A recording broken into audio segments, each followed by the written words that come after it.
Bonjour à tous, Olivier, Michel. Bonjour Olivier, bonjour à tous. On va vous parler du mental dans le golf, Dieu sait si c'est important. Pourquoi tu t'y es intéressé au mental et pas à d'autres secteurs particuliers du jeu? Je m'y suis intéressé parce que déjà mon premier coach, Michel Damiano, était déjà très avancé, très avant-gardiste dans la préparation mentale pour le golf. Évidemment, comme j'étais en cours chaque semaine avec lui, on en parlait beaucoup, ça me passionnait. Et puis dans mes écoles professionnelles, je m'y suis penché parce que c'est un sujet que personne n'abordait. Je dis tiens, moi je vais me plonger dedans. On n'a certainement pas assez creusé et donc c'est parti de là. Et pourquoi, à ton avis, c'est essentiel dans la performance pour que un amateur ou un pro? C'est essentiel parce que tous nos actes partent de nos pensées. La tour de contrôle reste le cerveau humain, c'est quand même lui qui joue au golf. Donc si le cerveau vagabonde et ne met pas son attention ou les choses dans le bon ordre, on est dans un flou.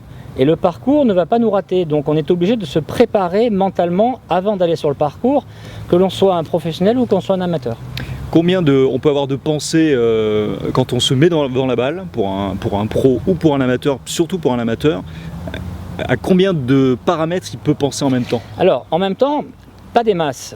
En revanche, dans tout le déroulement de l'action, on a une succession d'opérations ponctuelles où l'esprit doit être structuré pour justement commencer les étapes de la préparation par rapport à l'espace, par rapport à l'environnement et puis par rapport à soi-même pour en finir jusqu'au coup.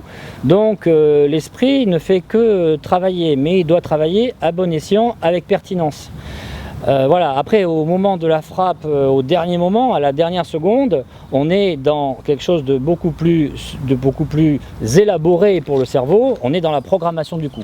Donc, pendant qu'on joue et à l'instant où on va frapper son coup de golf, on est déjà dans au moins une grosse minute de travail mental. Donc c'est toute la routine en fait qui est importante, si je comprends bien.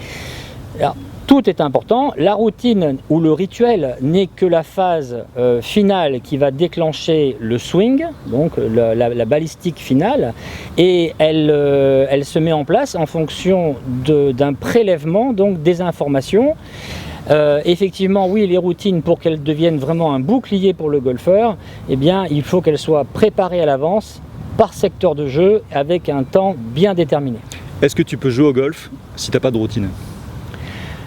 Pour l'instant, il n'a pas été prouvé dans le monde du sport et particulièrement dans le golf que sans routine, on puisse y arriver dans des situations émotionnelles compétitives fortes. Dans le mot routine, il y a aussi la routine de préparation avant d'aller au golf le matin. Il y a la routine de vie aussi, autour d'une préparation tu le sais, hein, de championnat sportif, toi qui es journaliste et qui a observé beaucoup les sportifs dans beaucoup de disciplines. Ça ne s'arrête pas qu'une préparation au dernier moment. Il y a toute une organisation générale autour de l'événement et qui peut aussi s'assimiler à des routines de préparation. Mais ce qui est vrai chez un pro, c'est un amateur aussi. Voilà, sauf que le pro, lui, c'est sa vie, tandis que l'amateur, lui, ça va être occasionnel. Et puis il se dit que ces problèmes souvent ne sont pas là, ces problèmes sont d'ordre plutôt technique, ce qui peut être vrai, mais la gestion mentale et la préparation stratégique d'un parcours de golf est souvent malheureusement pas faite. Ouais, moi ce qui peut être intéressant pour un amateur, c'est que j'ai eu la chance effectivement dans ma carrière de rencontrer des sportifs de très très haut niveau, dont Colin Montgomery un jour, et qui lui m'a donné les 3 clés sur lesquelles il a abordé toute sa carrière, les parcours. Et ce sont des choses très simples que par exemple un amateur pourrait utiliser. Alors je vais te les énumérer. Il y a d'abord les pieds ancrés au sol. Oui, les ancrages. Oui. L'ancrage au sol, la tête, mais les yeux qui ne bougent jamais. Et le 3e point dont il m'avait parlé, c'était l'attitude face à la balle, quel que soit le club. Et ces 3 éléments, d'après ce qu'il me disait, durant toute sa carrière, où il a été numéro 1 européen pendant 7 ou 8 ans, il y pensait quasiment à chaque trou et à chaque coup. Qu'est-ce que tu en penses? C'est-à-dire que lui, ce sont des choses qui ont été des repères importants pour lui, et tellement importants qu'il en a fait une conduite à tenir.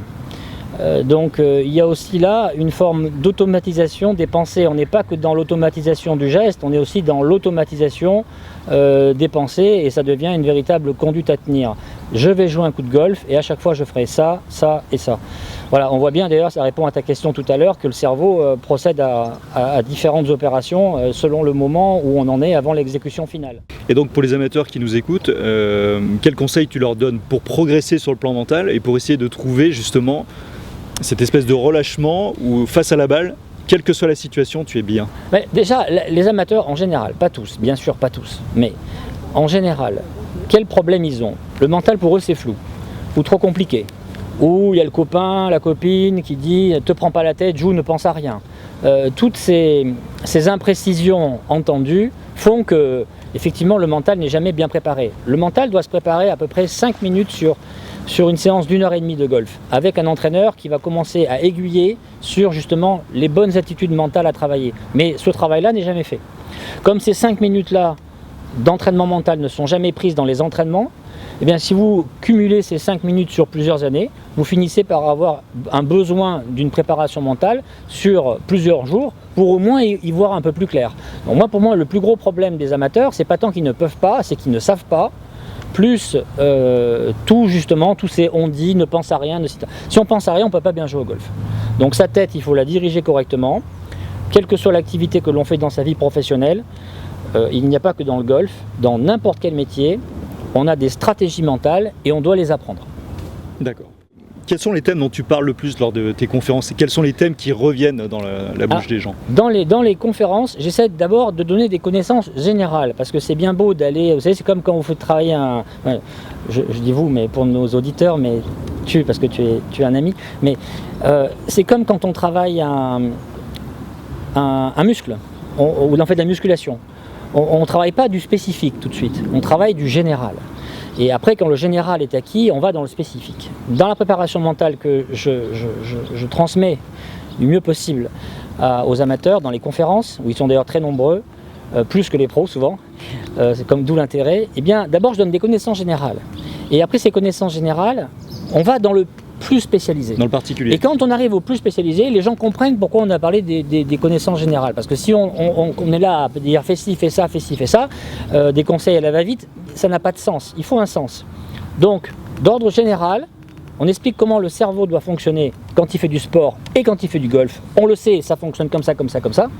Donc, cherchez pas, restons pragmatiques, faites ce qui marche, faites ce dont on est certain. Et après, on tient compte des individualités de chacun, évidemment. Et après, dans les conférences, ce qui plaît beaucoup, c'est les routines et les soucis de régularité. Voilà. Chez les pros, les routines. Chez les pros, comment rester calme dans des situations émotionnelles fortes. Comment abaisser le rythme cardiaque. Comment on s'y prend. Parce qu'au golf, c'est l'inverse. Il ne faut pas s'activer, mais se désactiver le plus bas possible. Et les amateurs, le souci qui revient le plus, c'est « je ne suis pas régulier ».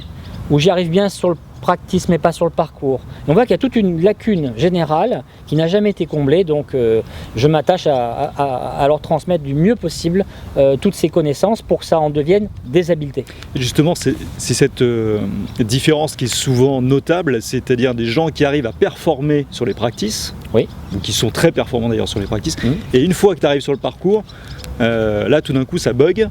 Oui. Et comment est-ce que tu as trouvé ce qui explique cette différence entre les gens qui sont performants sur le practice et qui dès qu'ils arrivent sur le parcours sont bloqués, quoi. Moi, tu sais, Olivier, je suis pragmatique.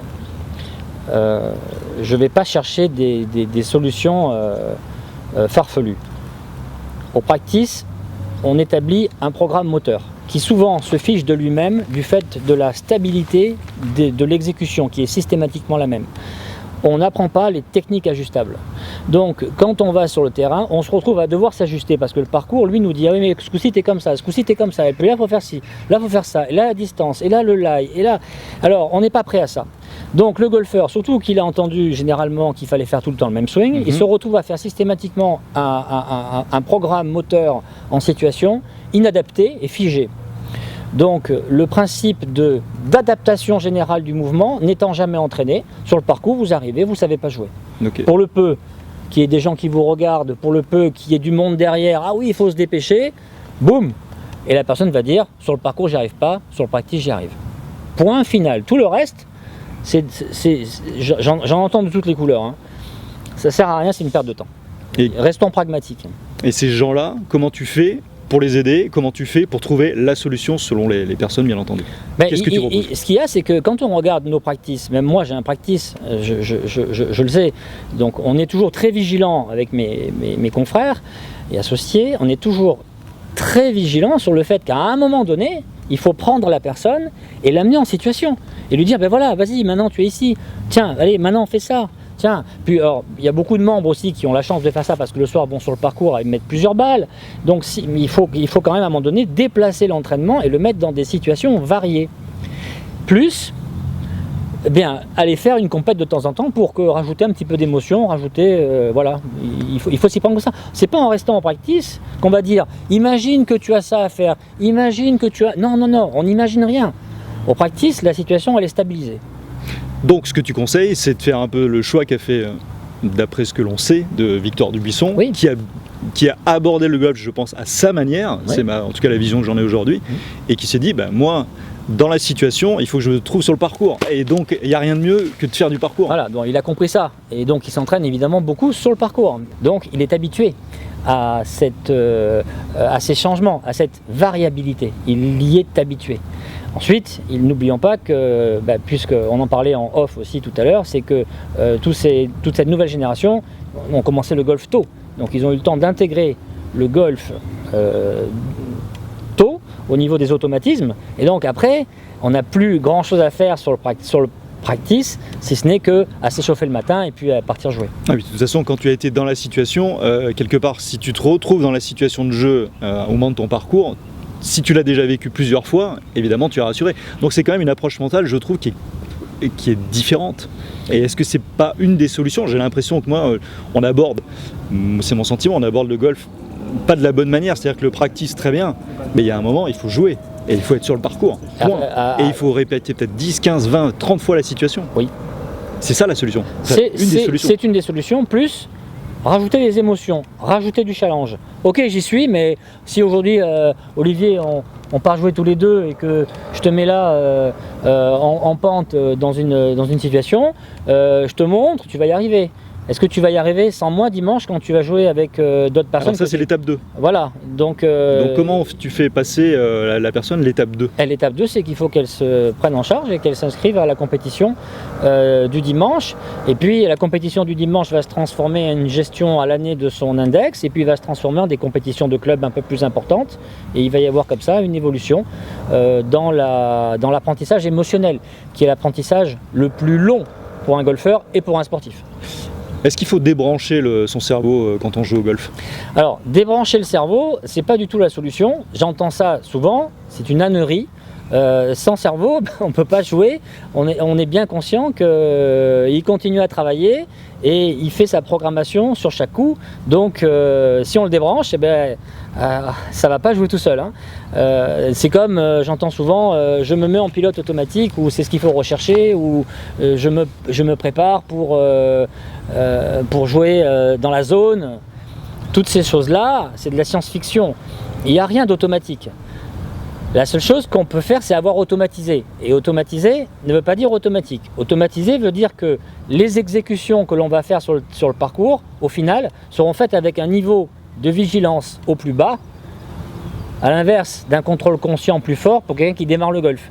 Donc comme le niveau de vigilance est au plus bas, car on sait faire et on l'a tellement fait, eh bien l'esprit va se reconcentrer beaucoup plus sur la stratégie. Moi, ce que j'ai observé en ayant la chance, encore une fois, d'observer les autres sportifs de haut niveau, c'est que le golf a une particularité, et c'était là encore Colin Montgomery, ça me revient, qui me disait, mais c'est le seul sport où la balle ne bouge pas, elle n'est pas en mouvement. L'adversaire, c'est toi, puisque c'est un parcours qui ne bouge pas non plus. Ça, c'est quand même des choses qui sont très particulières au golf, et donc forcément, le mental doit s'adapter à ces deux données essentielles. Enfin, ça me... Donc ta question est la réponse de ta question d'avant. Exactement. Compte tenu du fait que la balle ne bouge pas, on a le temps de s'organiser pour bien la frapper. Et le cerveau a le temps de s'embrouiller entre-temps aussi. Alors, c'est pour ça que à quel moment on pense et à quoi on pense. Voilà, donc, et est-ce qu'à un moment, il faut arrêter de penser? Et on n'arrête jamais de penser. D'accord. Donc Voilà. quand tu marches... Par contre, se programmer mal et jouer mal, la personne à un moment donné va se dire j'arrête de penser. Elle le traduit verbalement comme ça. Parce qu'effectivement, peut-être que son automatisme installé est plus efficace que ce qu'elle tente de mettre en place qui n'est pas efficace. Donc dans ce cas de figure, la personne va vous dire ah ben moi je pense à rien, ça marche mieux. Ou moi je fais pas de swing d'essai, ça marche mieux. Effectivement ça marche mieux. Mais ça marche mieux parce que tu sais pas quoi faire. Parce que si on t'explique ce que tu dois faire, crois-moi, ça va mieux marcher. Et les situations changeantes, oui, le parcours ne change pas. Effectivement, mais il y a aussi l'atmosphère qui change, le vent, l'humidité, l'altitude à laquelle on joue au golf. Donc il y a quand même des petites variantes à tenir compte. Il n'est pas rare, tu le sais, parce que tu as organisé beaucoup d'émissions, tu sais très bien que des fois les golfeurs ont décidé de jouer un fer 5 par exemple sur un long par 3, le vent se lève, hop, changement, on prend un fer 4 et on joue et on s'adapte. Donc attention sur les changements, rien n'est vraiment définitivement figé au golf. Ouais, rien n'est acquis et ça explique pourquoi les pros d'une journée sur l'autre par exemple sont capables de faire un parcours extraordinaire et le lendemain sur le même parcours.